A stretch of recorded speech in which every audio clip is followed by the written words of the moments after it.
नमस्कार, बहुत स्वागत है आप सबका। आप देख रहे हैं मेरा मध्य प्रदेश और सुर्खियों के बाद खबरें विस्तार से देखते हैं। मध्य प्रदेश में अभी इनकम टैक्स रेट का मामला ठंडा भी नहीं पड़ा कि राज्य सरकार की आर्थिक अपराध प्रकोष्ठ यानी कि ईओडब्ल्यू ने ई टेंडरिंग घोटाले में अब कार्रवाई तेज कर दी है। ई टेंडरिंग घोटाले की जांच को लेकर 10 अफसरों की एक टीम बना दी गई। घोटाले की जांच से बीजेपी में हड़कंप मचा है।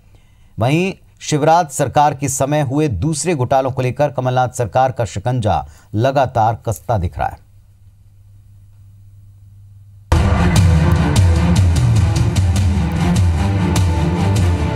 मध्य प्रदेश में लोकसभा चुनाव के पहले चरण से पहले जांच एजेंसियों की कार्रवाई से सियासत गरमाई हुई है। ईओडब्ल्यू ने ई टेंडरिंग घोटाले में एफआईआर दर्ज करने के बाद पुरानी सरकार के दौरान हुए आधा दर्जन दूसरे घपलों और घोटालों की फाइलें भी तैयार करने का काम तेज कर दिया है। इन मामलों में भी एफआईआर दर्ज करने की तैयारी है। राज्य सरकार के 5 विभागों मध्य प्रदेश जल निगम, पीडब्ल्यूडी, जल संसाधन विभाग, मध्य प्रदेश सड़क विकास निगम और पीडब्ल्यूडी के पीआईयू विभाग के कुल 9 टेंडरों के सॉफ्टवेयर में छेड़छाड़ कर कंपनी विशेष को फायदा पहुंचाने का आरोप पिछली सरकार में लगा है। ये 9 की 9 एफआईआर में 1 रुपए का भी लेन देन नहीं हुआ, जमीन पे काम ही नहीं हुआ धरातल में। जब साइबर में छेड़छाड़ की बात आई पोर्टल में, उसी वक्त उस दरमियान जितने टेंडर हुए थे वो सारे निरस्त कर दिए गए। उनमें से ये है। सालों की पूरी किताब इन 15 सालों में लिखी गई है। निश्चित रूप से जिन लोगों जो आकंठ जो भ्रष्टाचार से डूबे हुए हैं उनके खिलाफ अगर कोई जांच होती है तो इसमें किसी को कोई कष्ट नहीं होना चाहिए और सरकार का धर्म है कि गलत करने वालों को पकड़ा जाना चाहिए। भ्रष्टाचार रोकने के लिए ई टेंडर की व्यवस्था बनाई गई थी। विभागों में टेंडर प्रक्रिया में भ्रष्टाचार रोकने के लिए था ई टेंडर। भ्रष्टाचार रोकने के लिए ई प्रोक्योरमेंट पोर्टल बनाया गया था। ई प्रोक्योरमेंट पोर्टल में करोड़ों के घोटाले को अंजाम दिया गया। कंप्यूटर हार्ड डिस्क सहित साक्ष्य जुटाने में देरी की गई। शिवराज सरकार के कई मंत्रियों पर कस सकता है शिकंजा। मुश्किल में कुसुम महदेले, उमा शंकर और नरोत्तम मिश्रा।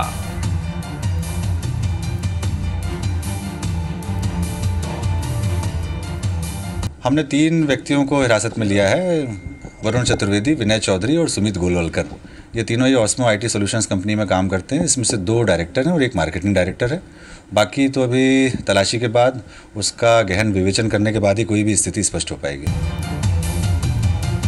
ई टेंडरिंग में एफआईआर दर्ज होने के बाद अब कमलनाथ सरकार पुरानी सरकार में हुए प्याज और गेहूं खरीदी में की गई गड़बड़ी की फाइलें खोलने की तैयारी में है। साथ ही डंपर घोटाले का जिन्न भी एक बार फिर बाहर लाने की तैयारी हो रही है। ई टेंडरिंग घोटाले को व्यापम से भी बड़ा बताया जा रहा है। ऑस्मो आईटी सॉल्यूशन कंपनी के 3 अधिकारी विनय चौधरी, सुमित गोलवलकर और वरुण चतुर्वेदी को गिरफ्तार कर लिया गया है। छानबीन में हार्ड डिस्क सहित कई महत्वपूर्ण दस्तावेज भी जब्त किए गए। तीनों अधिकारियों से पूछताछ हो रही है और इनसे मास्टरमाइंड का खुलासा हो सकता है। ई टेंडरिंग घोटाले में दर्ज हुई एफआईआर के बाद शिवराज सरकार में नाक का बाल रहे कई रसूखदारों पर शिकंजा कसता हुआ नजर आ रहा है। बीजेपी भले ही इस मामले में घोटाले की बात से इनकार करे, पर कमलनाथ सरकार के पास जो सबूत हाथ लगे हैं उससे बीजेपी की मुश्किलें जरूर बढ़ती हुई नजर आ रही है। कैमरामैन विनीत के साथ सुधीर दंडोतिया, IBC 24 भोपाल। और चलिए हमारे सहयोगी सुधीर दंडोतिया का रुख करते हैं, भोपाल से हमारे साथ में जुड़ रहे हैं। सुधीर, इस बात के कयास थे लेकिन इतनी जल्दी और ताबड़तोड़ कार्रवाई होगी और इसके अलावा बाकी मामलों को भी खोले जाने की बात की जाएगी, ऐसा कम माना जा रहा था। लेकिन इस मामले की तेजी बताती है कि ये चीज़ थमने नहीं वाली, अभी और बढ़ेगी और गिरफ्तारियां हो सकती हैं। बिल्कुल, देखिए पुनीत, अगर बात करें तो निश्चित तौर पर आने वाले दिनों में गिरफ्तारियां होंगी और लोकसभा चुनाव से पहले जिस तरीके से ईओडब्ल्यू की कार्रवाई हुई है, ये आप तय मान के चलिए कि मध्य प्रदेश की सियासत में भूचाल आने को है। और कई बड़े ऐसे चेहरे जो पिछली सरकार में कहीं ना कहीं सरकार का नाक का बाल हुआ करते थे, उनके ऊपर शिकंजा इस पूरी कार्रवाई के दौरान कसता हुआ नजर आ रहा है। अगर बात करें तो आज जो गिरफ्तारी हुई है ऑस्मो सॉल्यूशन प्राइवेट लिमिटेड जो कंपनी थी, इसमें सीधे तौर पर इनके ऊपर आरोप था कि सरकार के सर्वर में सेंध लगाकर, IP एड्रेस में कहीं ना कहीं सेंध लगाकर इन्होंने टेंडरिंग के जो जो टेंडर थे, जो दस्तावेज, जो रेट थे, उनमें हेरफेर की गई थी या उसमें सेंध लगाकर वो जानकारी जुटाई थी। और उसके बाद में आज IT सॉल्यूशन जो कंपनी थी ओस्मो, उसके खिलाफ EOW ने कार्रवाई की। वहां पर छापे डालकर जो हार्ड डिस्क थी उसको जब्त किया, कर्मचारियों से पूछताछ की, कई महत्वपूर्ण दस्तावेज यहां से लिए गए थे। अगर बात करें तो विनय चौधरी, इसके अलावा सुमित गोलवलकर, वरुण चतुर्वेदी, ये 3 कंपनी के डायरेक्टर हैं, साथ ही साथ मार्केटिंग मैनेजर है कंपनी के। इन तीनों की गिरफ्तारी यहां पर की गई है, तीनों से पूछताछ की जा रही है। हिरासत में लेने के बाद में बड़े नाम कई इनके सामने से जो है वो सामने निकल कर आए और ये माना जा रहा है कि इनकी गवाही के आधार पर आने वाले दिनों में उस समय सरकार में जो रसूखदार IAS IPS हुआ करते थे, खासकर PWD, PIO और जल संसाधन विभाग, PHE, साथ ही साथ IT, इन विभागों के प्रमुख सचिवों के अलावा इन विभाग के जो मंत्री थे उनके खिलाफ जल्दी पूछताछ की जा सकती है और हो सकता है कोई बड़ी गिरफ्तारी आने वाले दिनों में जल्दी देखने को मिले। शिकंजा आने वाले दिनों में कसता हुआ नजर आएगा और ये केवल शुरुआत है कार्रवाई की। अभी 2 दिन की कार्रवाई हुई है FIR के बाद में और ये माना जा रहा है कि आने वाले दिनों में और बड़ी कार्रवाई जो है सरकार की ओर से की जाएगी। प्रदेश सरकार में जो पिछले दिनों में जो घोटाले हुए थे पिछली सरकार में, खासकर शिवराज सरकार के दौरान, उन तमाम घोटालों को खंगाला जाएगा और उस समय के जो दोषी अधिकारी और मंत्री और जो नेता थे वो कहीं ना कहीं सलाखों के पीछे नजर आएंगे। इस बात का दावा कांग्रेस की सरकार कर रही है। मुख्यमंत्री कमलनाथ का आज एक पुराना पत्र फिर से सोशल मीडिया पर कांग्रेस की ओर से जारी किया गया है, जिसमें कहा गया था कि 14 मार्च 2018 को, यानी कि पिछली सरकार के दौरान ही जब टेंडर के मामले का शुरुआती खुलासा हुआ था और शुरुआती जो एक जानकारी निकल कर आई थी, उस समय कमलनाथ ने तत्कालीन मुख्यमंत्री शिवराज सिंह चौहान को पत्र लिखकर इस पूरे मामले की जांच की बात की थी। कांग्रेस ने इस पूरे बिंदु को अपने घोषणा पत्र में शामिल किया और सरकार बनने के बाद में कांग्रेस का जो तर्क है कि चुनाव से पहले सरकार बनने के बाद वचन पत्र को कांग्रेस अपना पूरा कर रही है और मध्य प्रदेश सरकार में जो घोटाले हुए थे पिछले दिनों में उनको पकड़ना सरकार का काम है और सरकार उसी काम को अंजाम दे रही है, सरकार की एजेंसी उसी काम को अंजाम दे रही है। पुनीत, लेकिन जिस तरह से अभी लोकसभा चुनाव उसका प्रथम चरण आज ही संपन्न हुआ है, प्रथम चरण के दरमियान उसके ठीक एक दिन पहले FIR होना, उसके कुछ घंटों के भीतर ये कार्रवाई सामने आना, कहीं ना कहीं विपक्ष को भी मौका मिला है कि वो ये कह सके कि ये कहीं बदले से प्रेरित है और टाइमिंग को लेकर सवाल कल से उठ रहे हैं। लगता है कि इस बात का पॉलिटिकल माइलेज लिया जा सकता है या नुकसान किसी को इसका हो सकता है? देखिए पुनीत, मध्य प्रदेश में पिछले दिनों जो घटनाक्रम रहे उसमें पॉलिटिकल माइलेज लेने की बात जो थी वो छापे की कार्रवाई के बाद सामने निकल कर आई है। मध्य प्रदेश में जो पिछले दिनों छापे पड़े थे उसकी टाइमिंग को लेकर सवाल उठा रहे थे कि आखिर क्यों लोकसभा चुनाव से पहले केंद्र की एजेंसियों ने मध्य प्रदेश के अंदर दखल दिया था। और उसके बाद में जो बात थी कि प्रदेश सरकार की जांच एजेंसियों ने जिस तरीके से बीजेपी के नेताओं और पिछली सरकार के ऊपर जो जांच थी, जो घोटाले थे, उनके ऊपर कार्रवाई शुरू की है, तो टाइमिंग को लेकर सवाल जरूर उठे, पर लेकिन माइलेज लेने की जो बात है इसकी शुरुआत कहीं ना कहीं बीजेपी की ओर से की गई थी और उसका काउंटर जो है वो कांग्रेस सरकार की ओर से आया है। आने वाले दिनों में काउंटर जो है थमने वाला नहीं है। प्रदेश के पास में कई ऐसे तमाम मामले हैं, चाहे वो व्यापम घोटाले की बात हो, पेंशन घोटाले की बात हो, मध्य प्रदेश में पिछले दिनों जो प्याज घोटाला हुआ था उसकी बात की जाए, या फिर जो सरकार की ओर से व्यापम घोटाले के अंदर 1200 के करीब जो अर्जियां पेंडिंग पड़ी हुई हैं, ये तमाम ऐसे मुद्दे हैं जो कि कांग्रेस सरकार के लिए इस समय लोकसभा चुनाव से पहले हथियार का काम करेंगे। और कांग्रेस ने अपने वचन पत्र में इन तमाम बिंदुओं को जांच में शामिल होने का वादा किया था।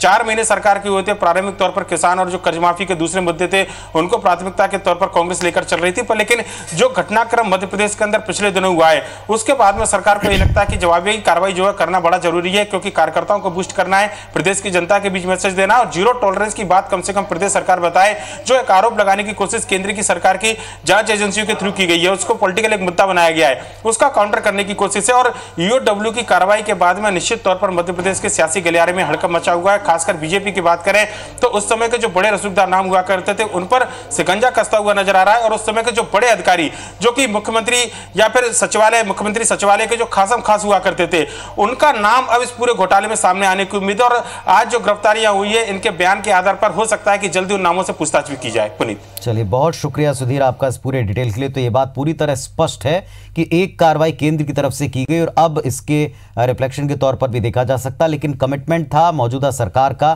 कि वो जीरो टॉलरेंस अपनाएंगे और सारे घोटालों को खोलकर जनता के सामने रखेंगे। इस दिशा में भी सरकार बढ़ती दिख रही, जिससे बौखलाहट भी है और इसके काफी सारे रिएक्शंस भी देखने को मिल रहे हैं। अब उस मामले की बात करते हैं जिसमें कार्रवाइयां आगे बढ़ने के बाद ये एक जांच आगे बढ़ी। मध्य प्रदेश में IT विभाग के छापे पिछले दिनों सुर्खियों में रहे, चर्चा में रहे और इसी से चर्चा में आए अश्विनी शर्मा।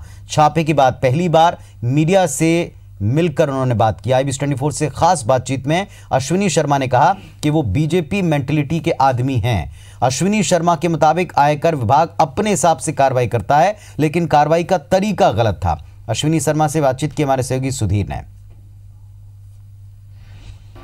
मध्य प्रदेश में आईटी छापे अश्विनी शर्मा के यहाँ पर पड़े थे, उसके बाद पूरे देश में सियासत गरमाई थी। हमारे साथ खुद अश्विनी शर्मा मौजूद हैं।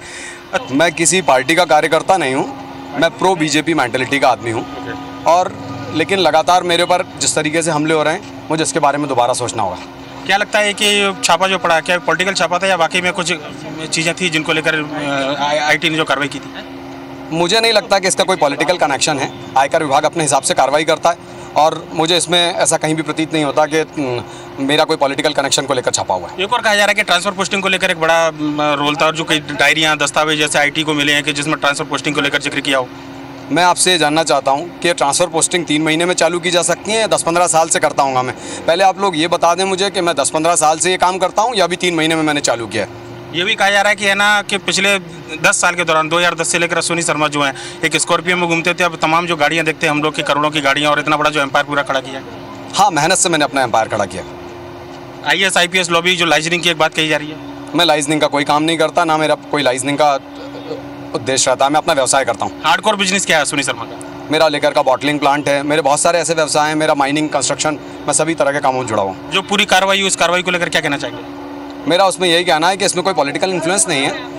आयकर विभाग ने अपने हिसाब से कार्रवाई करी है, पर उनके कार्रवाई करने का तरीका गलत था। धन्यवाद। अश्विनी शर्मा कहीं ना कहीं बीजेपी के कार्यकर्ता नहीं है, ये उन्होंने कहा है बीजेपी की मेंटेलिटी थी, मोदी को पसंद करते थे, पर लेकिन अब सोचना पड़ेगा। आयकर की कार्रवाई को लेकर साफ तौर पर कहना है कि उनके छोटे भाई का पैसा था, पूरा हिसाब देंगे। विशुद्ध व्यवसायी हैं, बोटलिंग का काम है उनका, लेकर बोटलिंग का काम है, जिसकी वजह से उन्होंने पैसा कमाया। कैमरामैन विनीत के साथ सुधीर दंडोतिया, IBC 24 भोपाल।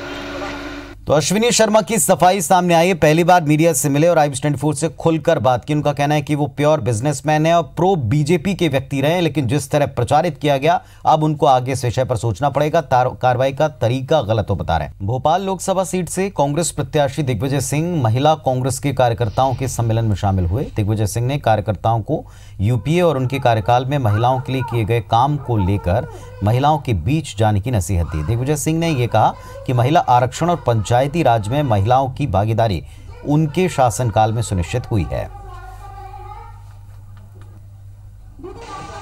जब आपने तय कर लिया कि हमें कांग्रेस की सरकार लानी है, मोदी को हटाना है, आप लड़ रही है, मैं आपका नुमाइंदा हूं, 12 मई तक आपकी मेहनत है और 23 मई के बाद मेरी मेहनत है।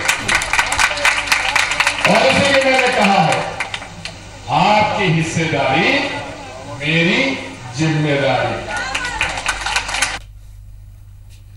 राज्यसभा सांसद और जबलपुर से कांग्रेस लोकसभा प्रत्याशी विवेक तनखा ने राफेल मामले में दोबारा सुनवाई को केंद्र सरकार के मुंह पर करारा तमाचा बताया। उन्होंने कहा कि CAG ने इस मामले में केंद्र सरकार को क्लीन चिट दी थी।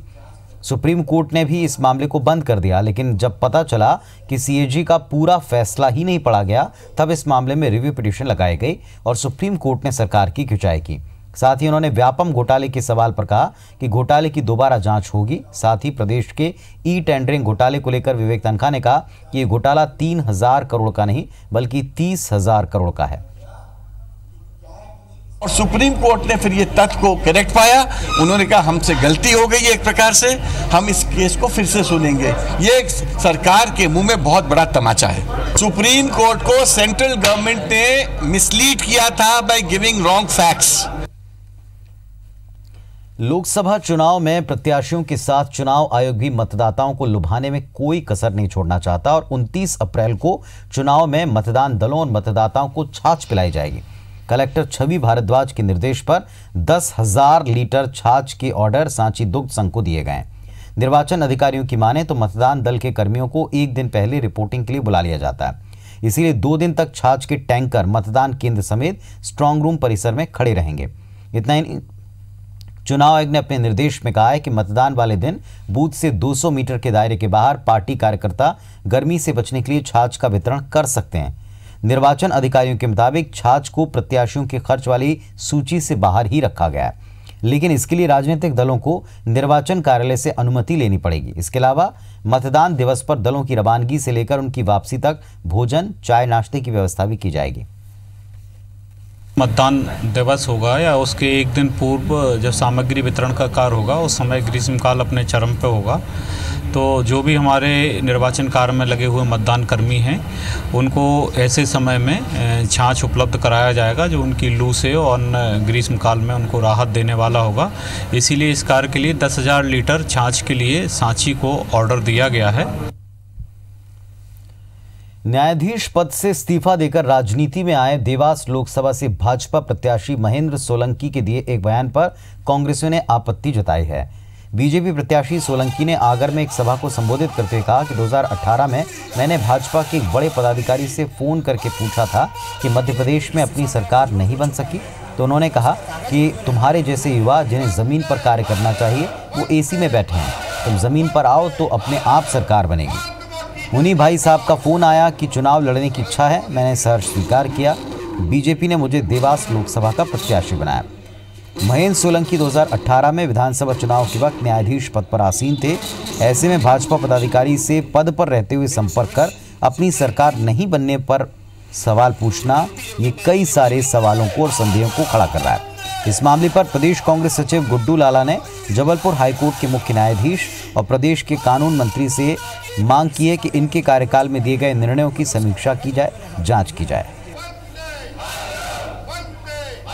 भाई साहब का फोन है, उन्होंने कहा कि लोकसभा का चुनाव आ रहा है, लड़ने की इच्छा है, मैंने सहर्ष स्वीकार किया। मुझे भारतीय जनता पार्टी ने विश्वास जताते हुए देवास शाजापुर लोकसभा का प्रत्याशी बनाया। कहीं ना कहीं न्यायपालिका से मेरा विश्वास डगमगाने लगा है कि इतनी बड़ी पद पर आप बैठ करके किसी पार्टी के लिए ऐसे शब्दों का उपयोग कर रहे हो, इसकी तत्काल जांच करें। मैं चुनाव आयोग से भी मांग करता हूं कि इनके विरुद्ध तत्काल एक्शन लिया जाए।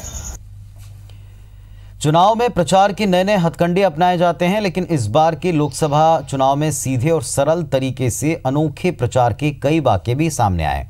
सुनकर अजीब लगेगा, लेकिन तस्वीरें देख लीजिए। हमारे पास मध्य प्रदेश के मुरैना से तस्वीर मिली है। यहाँ के रामनगर में लोगों ने प्रधानमंत्री नरेंद्र मोदी और भाजपा के प्रचार के लिए अलग तरीका अपनाया। 50 से ज्यादा घरों के बाहर एक खास तरह का पोस्टर लगाया गया जिसमें लिखा उनके घर की घंटी खराब है, लिहाजा बुलाने के लिए जोर जोर से मोदी मोदी चिल्लाएं। इस तरीके को जहां कुछ लोग अपने नेता के लिए प्यार बताते हैं तो कुछ लोग इसे प्रचार का तरीका बताकर चुनाव आयोग से संज्ञान लेने की बात कह रहे हैं। मोदी ने हम फिलहाल महिलाओं के लिए और वैसे भी बहुत अच्छे काम किए, इस वजह से हम चाहते हैं कि मोदी द्वारा से आए। पार्टी वार्टी कुछ नहीं है, अपनी स्वेच्छा से ही लगाए गए हैं। फिलहाल मोदी जी की जो नीतियां जो चल रही है देश में, वो बहुत उनसे सब लोग प्रभावित हैं और चाहते हैं कि दोबारा ये सरकार आए। मंदसौर में बीती रात डायमंड ज्वेलर के संचालक अनिल सोनी की हत्या के बाद आज गुस्साए परिजनों ने गांधी चौराहे पर शव रखकर पुलिस के खिलाफ नारे लगाए, प्रदर्शन किया। मानव श्रृंखला बनाते हुए गांधी चौराहे पर चक्का जाम किया और हत्यारों की गिरफ्तारी की मांग पर अड़े रहे। हंगामा बढ़ता देख मौके पर कलेक्टर और एसपी पहुंचे और परिजनों को समझाइश दी। अधिकारियों की समझाइश और आरोपियों की गिरफ्तारी के आश्वासन के बाद ही ये मामला शांत हुआ।